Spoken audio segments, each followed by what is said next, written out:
My wife cheated on me once. Once was enough. I'm sure she thought she had everything under control and was very surprised at how I handled it. The course of events was the usual story. We had been married for 15 years. Things had become quite boring.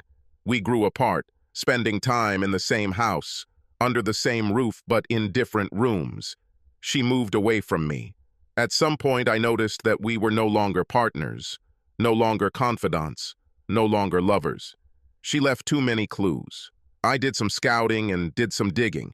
It turns out she was having an affair, at least an emotional one. She started complaining to me. This was normal, and I stopped listening to her complaining and bullying me over the years. Now, with this new evidence, I not only heard her, I listened. She was unhappy with our marriage. She stopped loving me. This was clear to me. If I tried to bring up the idea that she was wrong, that we could fix our love, that I loved her and we could repair our marriage, she would just pull away from me even more. She just looked at me, and in her eyes I saw another bridge between us crumbling. To hell with all this, I said to myself, finishing my beer. I replayed our last argument over and over in my head. I tried to find a way to get her back. After all, she was mine. It seemed to me, I thought to myself, that every time I tried harder to get my wife back, she moved even further away from me. I sat late into the night, letting my wife sleep in our large family bed while I nursed my hurt feelings. Somewhere along the way, my brain switched on, and a new way of thinking burst into me. Why did I argue with her about how she felt? Really, why? At that moment, I realized that everything my wife told me was true, a truth that I couldn't just ignore or talk her out of. She was telling me how she felt, and here I was, arguing with her, telling her that she was wrong, that she didn't really feel those feelings. How stupid was that? How can you tell someone that they are wrong about their feelings? Well, it would stop immediately. What she felt was what she felt, so why argue about it? So what did I feel? Strange. No, actually, it was strange because as I sat on the couch in the dark, thinking about my recent relationship with my wife, I realized that I, too, was unhappy. I wasn't sure I loved her anymore. I was in love with the idea of still being together and being married to my loving wife. But that wasn't a reality, was it? This eureka moment hit me. It took me a while to put everything together, but now I had a plan of action. Whether it worked or not, at that moment I didn't care because I now knew that what I was doing and what she was doing wasn't working. What does it mean? The definition of insanity is trying to do the same thing that didn't work, thinking over and over again that it will work. I smiled through my beer bottles in the trash and decided to sleep in the guest bedroom. It's all part of the plan. Frank? Linda opened the door to the guest bedroom and flicked the light switch to keep me awake.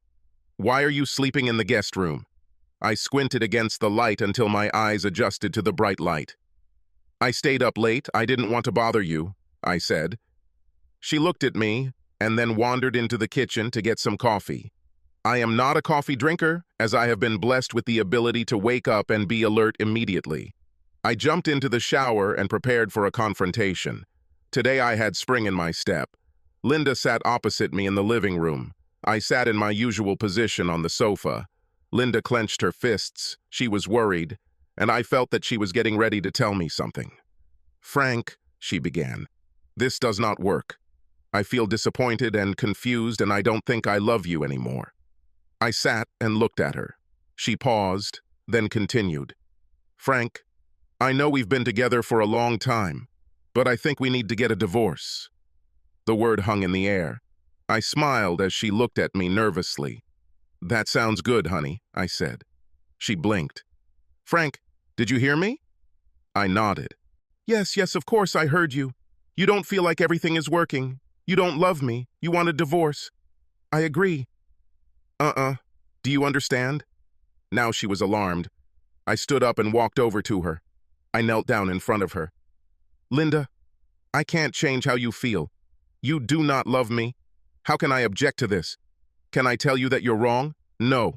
You do not love me. Well, to be honest, there were many times in our lives when I didn't love you either. If you feel like you can't live with me anymore, well, again, how can I argue with that? Linda looked at me like I was crazy. However, deep down, I saw that she was nodding at my keen ability to understand that what she said was true. and she appreciated it. "Wait, you said you didn't love me?" she asked. "There were times just like yours." She got a little worried. In all the times she played out this little scene in her head, she never expected me to react the way I did. I loved seeing her emotions reflected on her face. "Well," I said, "anything else? I have to leave tonight, so I'd like to sort this out now if you don't mind. Are you leaving right now?" I stood up and started putting on my jacket, getting ready to leave. No. "Frank, where are you going?" "I'm leaving. I think I'll go to a few bars. I think I might start looking for someone else instead of you right now." I waved goodbye to her and left her sitting in her chair with her mouth open. I stopped at the right bar. There, I grabbed a bourbon and sat at one of the tables away from the crowd. I took out my cell phone and put another part of my plan into action. I called my friend from work. Jessica worked with me in my department and was known as the company gossip. Playing the role of the poor, abandoned husband, I solemnly conveyed to her the conversation I had had with my wife, in particular, how she had stunned me with a request for a divorce. The reason I called her, not the real reason, was because I was at the bar drowning my sorrows in whiskey and might not show up for work the next day. I could hear the wheels turning in her head because Jessica and I would occasionally flirt at work, and she was lonely. The next thing I knew, Jessica had asked herself out to me for the evening, under the guise of looking out for me and being the friend I needed while I was in such an emotionally fragile situation. I met Jessica at a bar that I knew my wife and her friends frequented. Was I worried that someone might see me? No. My marriage appears to be over. My wife didn't love me, and frankly, right now, I didn't love my wife Linda either. Jessica looked good. She arrived quickly, dressed nice and sexy. Maybe she wanted to get to me before anyone had a chance, at least that's what I wanted to believe, but when she saw me, she was a little surprised that my body language and mood did not match the news I told her over the phone. The smile on my face didn't help either. "Frank, what's going on?" She sat down next to me with a gloomy expression on her face. I raised my hand and pointed to my ring finger, which was now exposed. She wants a divorce. That's how she feels. Why should I fight this? I called the waiter and ordered another one. Jessica ordered her usual Cosmo. "Frank, on the phone you seemed more broken." "Jess, we haven't been happy for a while now. I finally realized that maybe I don't love her the way I used to. She wants this divorce from me, so you know what? I'm not going to fight it. Does she want to leave? Fine. I'm not going to lie alone, forgotten, and unloved." Jessica took a long sip of her cocktail. She sat and looked at me. Now I realized that I was influencing this woman. Whatever my feelings about it, I noticed that it confused her. "Maybe we can dance?" I didn't wait for her answer.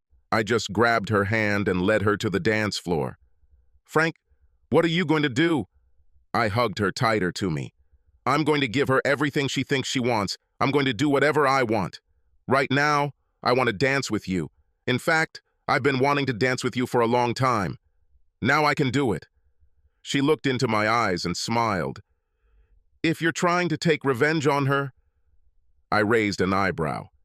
"Maybe." She pressed her whole body against me. She felt good and warm.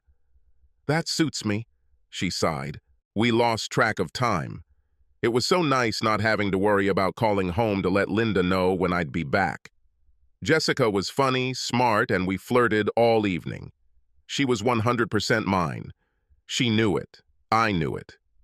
But I didn't take her with me, although it was really nice to know that someone wanted me. My wife hurt my ego, and Jessica supported it. Moreover, I would say that Jessica was a more attractive woman than Linda. We kissed in the parking lot of her car. I opened the door for her and smiled. "See you at work tomorrow." She nodded. I made it clear that I needed to have some fun right now, and I had no intention of pinning another woman down. In my not-so-subtle sense, which Jessica understood, I was now looking for someone for myself. I'm sure that by the end of work tomorrow, all the women in the company will know about it. I'd like to tell you that I'm a laid-back man, but the truth was that I was looking forward to rubbing some of Linda's nose with it. "Where have you been?" Linda attacked me when I entered the house. She was in bed, but as soon as she heard me come in, she came out to see me. I put my coat in the closet and began to undress before going to bed. "I was walking," I said. "I told you I'm leaving. Why should you care?" Frank, I was a little worried that you might have done something bad to yourself." I smiled at her. "Linda, I know how you feel. It suits me. You want a divorce? I will gladly give you a divorce. Far be it from me to force you to live a life with someone you no longer love." I grabbed my pillow and clothes the next morning and headed to the guest room. "Frank?" Linda called out to me hesitantly. I stopped, transferring my things to my other hand. "What?" She lowered her eyes. She couldn't look me in the face. "I don't understand this. I mean, you don't have to sleep in a different bed. Are you suggesting that you sleep on another bed? Will you move out of our bedroom?" I didn't want to make it easy for her. She gasped and wiped away a tear. I didn't mean that. I mean, you can share my bed. That is, if you want to. If you don't want that, well, I guess I could move to another room." She was excited. The thought of actually moving out of her bedroom was something she never expected. She held her breath in fear that I would force her to do just that. I put her out of her misery. "Well, this bed is more comfortable. I'll stay here with you if it doesn't cause you too much trouble." Her face brightened. "Oh yes, that will be wonderful. I mean, it's not a problem for me." "Okay then," I said and threw the pillow back on the bed. She wanted to talk, but I was too tired and told her to go to bed. "We'll have time to talk later." And sure enough, by the next evening, 3 more women at work had proposed to me. I even had a friend give me his sister's number. She was a widow and had difficulty finding someone to date. I set up dates for the coming week with all 4 girls and repeated with Jessica. I deliberately left tonight free because I had to talk to Linda. We needed to figure everything out. I guess she needed to live her life. I returned to the house and ran into Linda. "Carol saw you last night at the bar. She said you were with a woman. Who the hell was she? What did you do together?" "Carol said you two were very comfortable with each other. I might explode at her. I could have yelled at her, called her a slut for walking around, talking to men, neglecting me, moving away from me. But I didn't." I smiled and told her that I would answer her questions after I changed. She tried to challenge me, but I ignored her and went to change into my lounge clothes. As I got more comfortable, I noticed that Linda was looking at me intently. She was ready for a fight. Her eyes were close to tears, but her body was tense with rage. "It was Jessica from the job I work with," I told her. I didn't deny it. I'm sure she thought I would start to wriggle out, but I didn't. "What did you do together?" she asked accusingly. I looked at her and simply said, "We were on a date." "On a date?" she squealed. I nodded and still sat calmly in my seat. "You have no right. We are married. What makes you think you can do this?"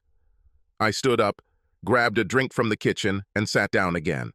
She was still standing, staring at me, waiting for my answer. "Why should you care?" I asked. She stared at me, her mouth open. "We are married. You want to get a divorce, don't you?" She nodded, unsure of her voice. "You said you don't love me, right?" "I said I'm not in love with you," she corrected me. "And I agree with you, Linda. You're not in love with me anymore, so why don't I go and look for love from someone else? You want a divorce? You don't love me, what does that give me? What incentive do I have to stay here with you?" She sat down, actually sank into her chair. "What will people say? Don't you understand what this looks like? Right now, Carol is talking all over town about my husband dating some slut." "Don't you dare call Jessica a slut," I growled. She was a perfect lady and I was a gentleman last night. She deliberately went on a date with a married man. I call it a slut. "So," I said angrily, standing up and pacing the room in front of her, "she's single, and if she's a slut, what would you call a married woman who knowingly dates other men without her husband's knowledge?" Linda stared at me. She couldn't say anything. I saw how her thoughts worked. "How much does he know?" she thought in panic. "What does this have to do with me?" She exploded. I just looked at her. Time dragged on endlessly. I was silent. She saw it in my face. I knew. Her body began to shake. How? How much do you know? Enough, I shouted. Whether you had sex with them, I really don't care. You see, my dear, this marriage ended when you decided to take me out of the game. I'm not going to cry about it. I'm moving on. I'm going to take care of myself, considering I don't get support from my wife at home.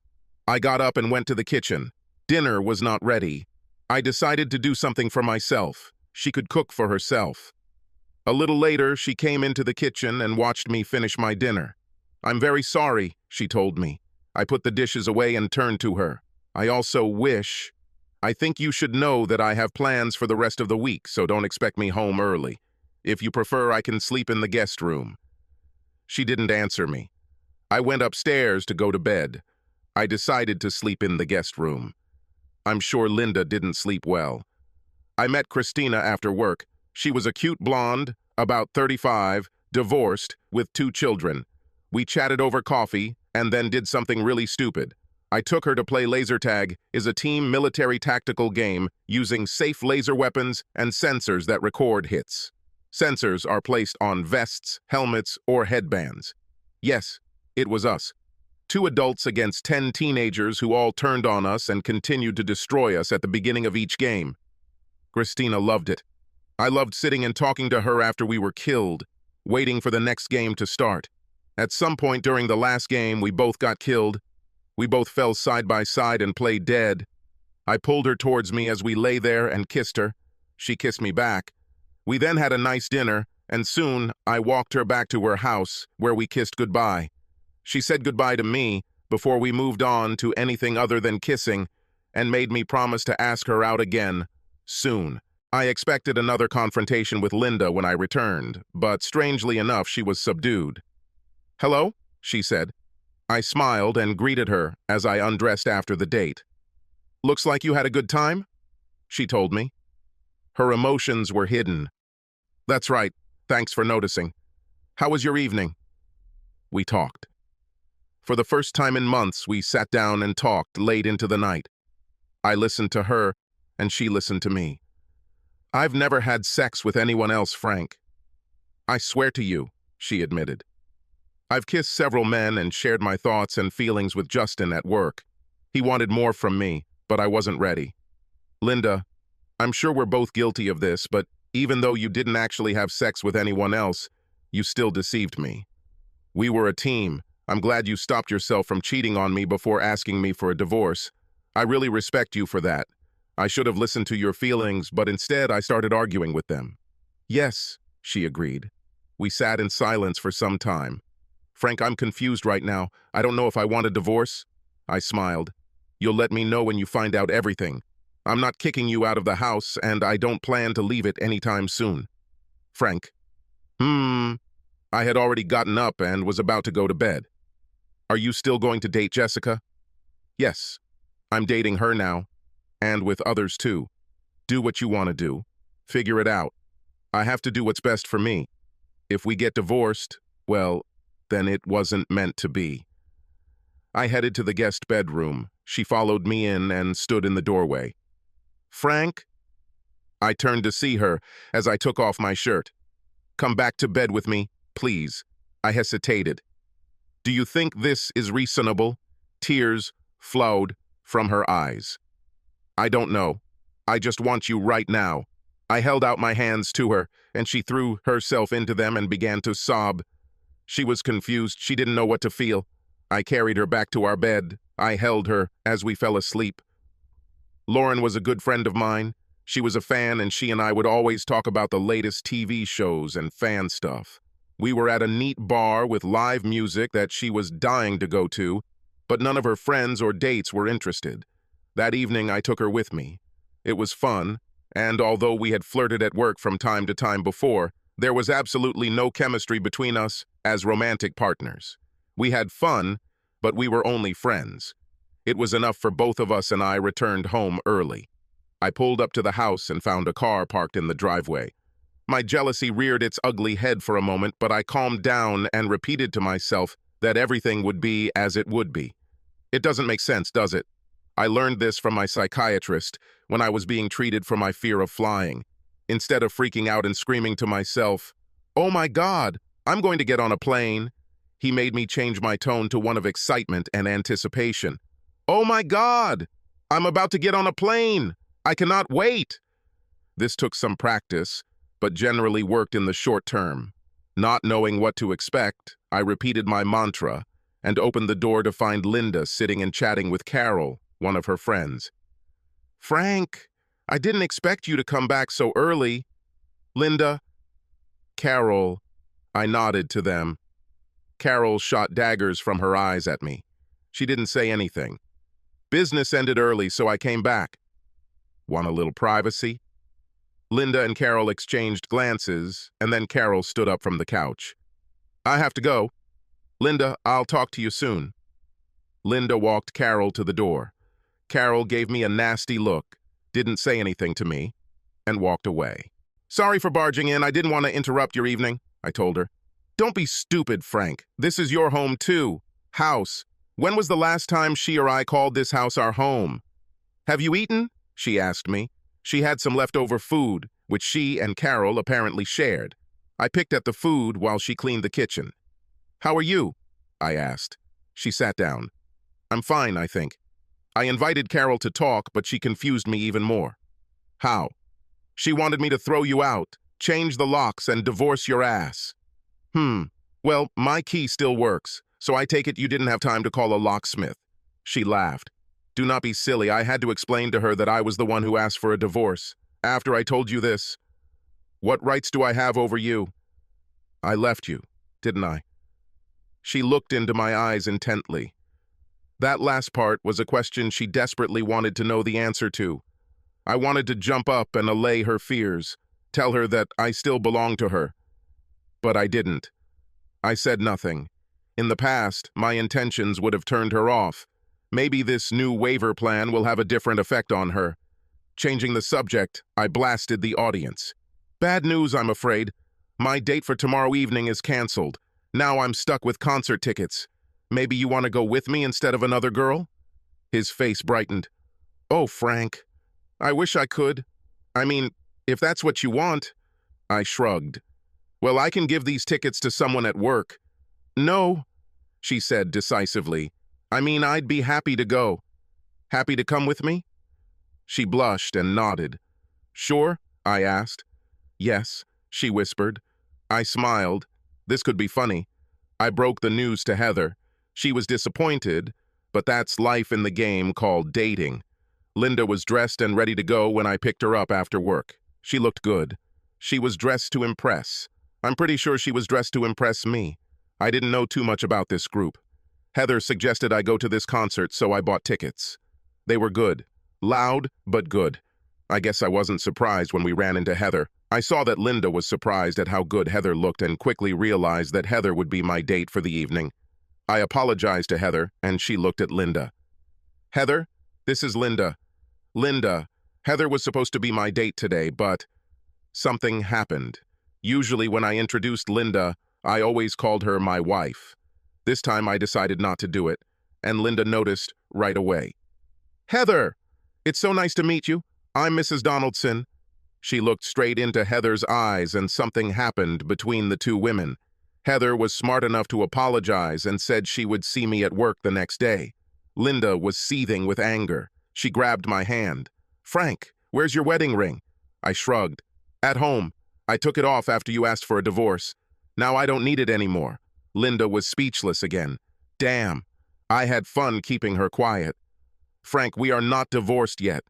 I smiled and focused on the music. Several times I went into the bar to refill our glasses. Each time Linda watched me like a hawk. Every time I was in a bar, some woman would come up to me and I would chat with her for a bit. I made one laugh and she even gave me her number. Linda saw all this, but said nothing. I'm not really a ladies' man.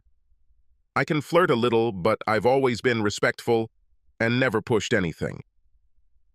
After Linda asked me for a divorce, I allowed myself to be free. I discovered that I had a pretty crude skill at flirting, and now that my inhibitions were gone, I found that I didn't have to hold back. I wasn't the best-looking guy around, but I always had the ability to be witty. and I found that women seemed to appreciate my humor and frankness. Linda saw me in action for the first time in a long time.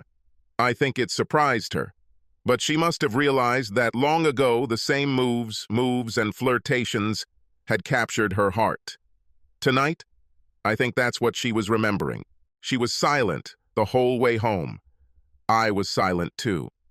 Once in the house, we began to get ready for bed. "Frank, where is your wedding ring?" I pointed to the sock drawer in the dresser. She walked over and opened it. Reaching out, she grabbed the gold ring and pulled it out. She looked at him, then at me. The weight of the symbol hit her, and her eyes filled with tears. "Now it's yours," I told her. "I think you should throw it away or sell it." She looked at me. "What should I do with him?" she asked stammeringly. "I think whatever you want. The ring is a symbol of our love for each other, our marriage. At some point, it was a shield, a warning that its owner was inaccessible to others. I highly doubt that most people appreciate and recognize what this symbol means. I know that for me, this ring helped fend off other women. I hoped your ring would do the same for you. Since you changed your mind about living with me, I think I no longer need this symbol to protect me. It just reminds me of what once was." I looked her straight in the eye until she looked back at me. "When the time comes, you will decide what to do with this ring." I walked up to her and closed her fingers around the gold band. She watched me and took responsibility.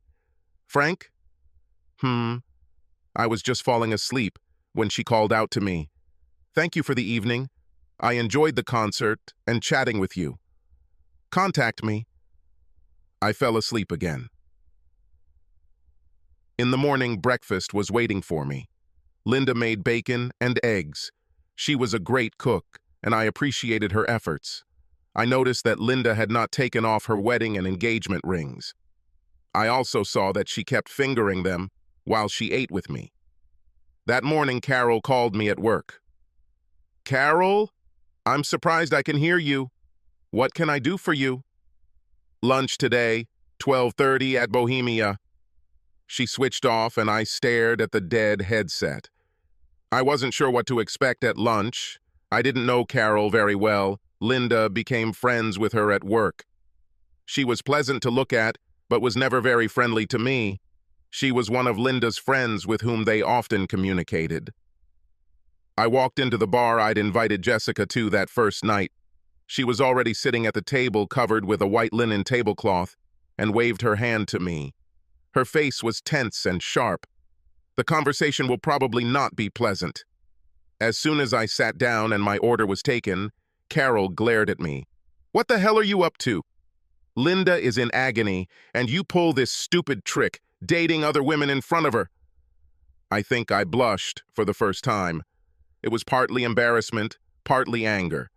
I quickly closed my mouth before saying something I would regret later. I immediately realized that everything I said and did at lunch today would be immediately reported to Linda. She watched me as I regained control of my emotions. For a long time, I thought about how to answer. Finally, I spoke. "Carol, how much do you know about what's going on with Linda?" "I know her husband is acting like a complete idiot." She growled. The people around were looking in our direction. "Carol, stop talking nonsense. Answer my question honestly, and I will answer yours.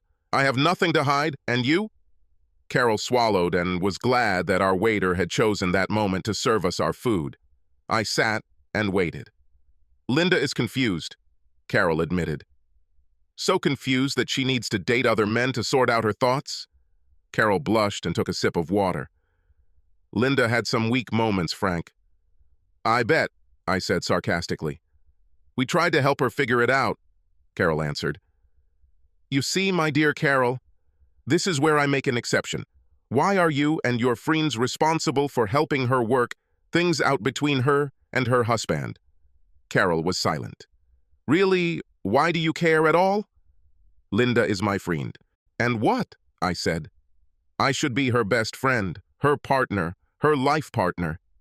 Don't you think that if she had any problems, she should have talked to me first? Don't you think she should have come to me to sort things out? Instead, she goes to her friends, who are apparently such good and responsible people that they take her to places where she can work out her feelings with other men. Men who don't seem to care that they're kissing another man's wife. Carol paled slightly. No, she turned very pale. She didn't seem to have much of an appetite right now. Somehow Carol opened the floodgates of rage in me. This was another stupid, just friend who decided to stick her nose into other people's affairs. Let me ask you something, Carol. Are you married? She shook her head. Have you ever been married? Another wiggle. Do you have a degree in counseling? No. So what gives you the right to give someone marriage advice? You've never been married, so how do you know what it is? What gives you the right to manipulate someone else's marriage? She gasped. But I'm her friend. Not from where I'm sitting. How many times have you talked to me? Once or twice, as far as I remember. I've been married to Linda for 15 years, but when have you ever taken the time in your life to meet, talk, and get to know your friend's man and partner? I've been in her life for 15 years, so I know her like no one else. You talk about advice, you talk about helping her through this, but what the hell do you know about me other than what Linda told you from her point of view? I felt like Carol was about to cry. I reached out to her as best I could, now to convey a message to her, and through her to Linda. Carol, Linda told me how she felt. She wanted a divorce, she told me, and I quote, I don't love you anymore. Well, Carol, tell me, how should I react to this? What possible argument can I give her to say that she is wrong? Well, she was the one who wanted a divorce. Why should I be miserable, hoping she'll change her mind? I finished my drink. My food was half eaten, but I was already finished. I stood up and took one last look at Carol. I discovered that other women see something in me. My wife doesn't see it anymore. She pushed me away. I didn't push her away. I'm not going to cancel my life because my partner is confused and doesn't want me anymore. I'm trying to move on. How she feels about it is her own business. I no longer try to convince her and tell her how she should feel. Now I can accept it. With that last statement, I walked away before Carol could say anything else. I knew that as soon as I left the restaurant, she would be on the phone with Linda. At that moment, I had a lot to think about. This evening, I was going to meet Janet. Everything went very well with Janet. Janet was different from the others. She was a black woman, younger than me, but very beautiful and very sexy. We were very polite and civil when she first joined our group, but there was a moment a few months later when I was telling a rather risque joke to some guys when Janet came into the room behind me to hear my rather flamboyant punchline. The men around me noticed her, and they all held their breath as I turned to see her shocked face. I smiled at her with a rather mischievous smile and said, Admit it, this is both true and funny. She stood there for a moment with an, I can't believe that white boy just said that to me expression, and then burst out laughing with me. From that point on, she became one of the guys. But by the end of my date with her, she was a real woman.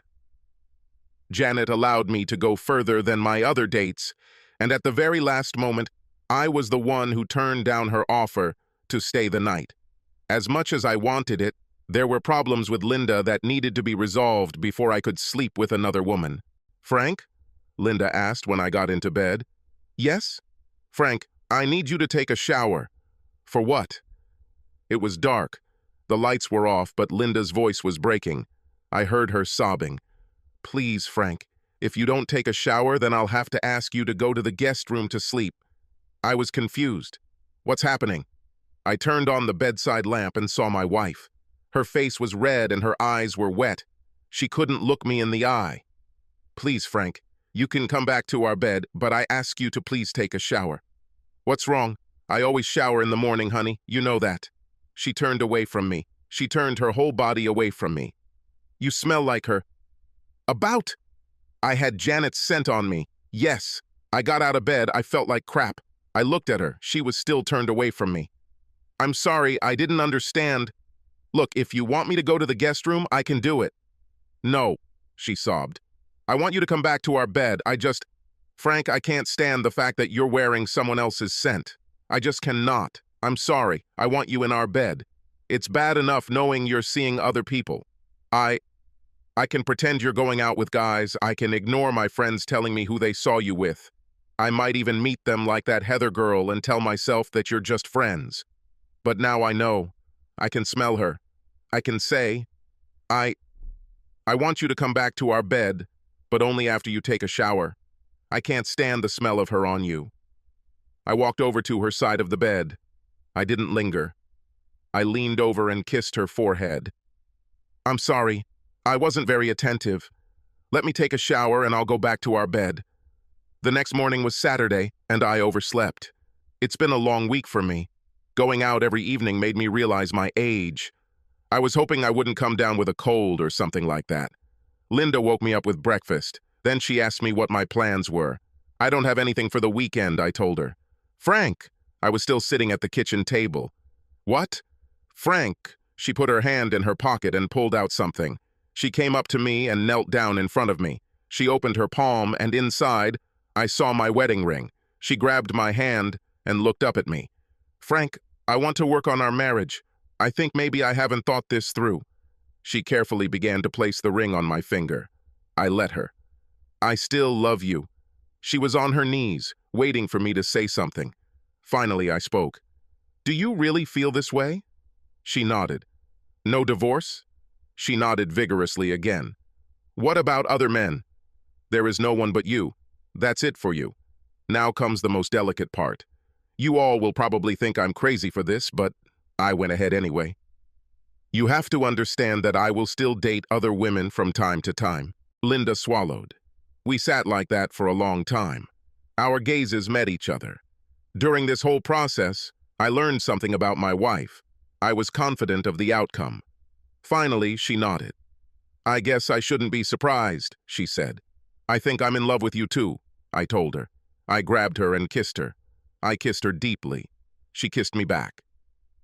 Linda, it turned out, had low self-esteem. I treated her well. Well, not exactly. Over the years, we have grown apart from each other. My biggest mistake was not acknowledging how she felt. Every time she told me how she felt, I contradicted her. Do you know how harmful this is? How arrogant of someone to tell another person that what they feel is not true. All this did was build up her resentment and hostility towards me. Over time, I got her to the point where she stopped appreciating what she had. Actually, maybe it's my fault, but over time we changed. Well, she changed, I never changed. So why would I want to go back to who I was before? I played a guess. She wanted me to come back, but we've both changed.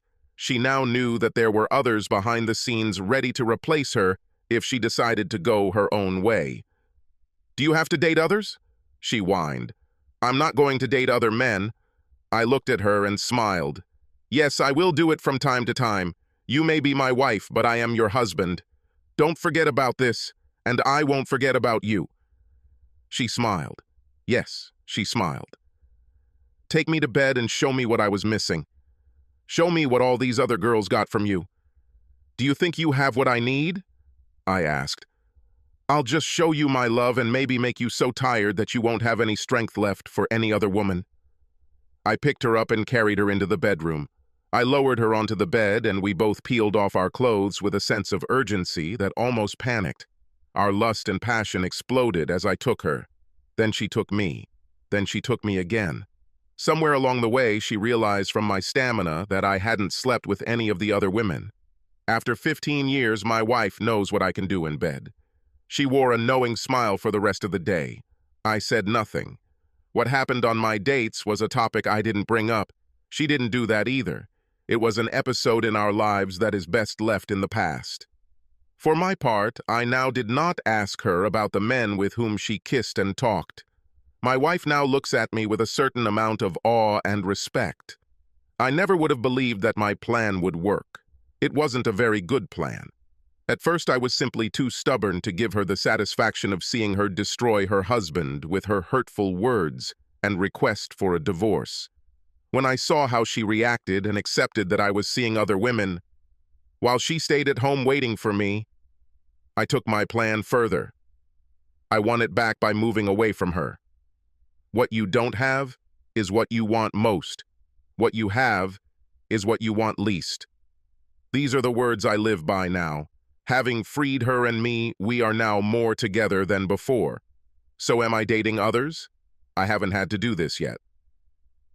The first sign that Linda is returning to her old self will lead to my next date. I know it. She knows this, and together we work to not just listen to each other, but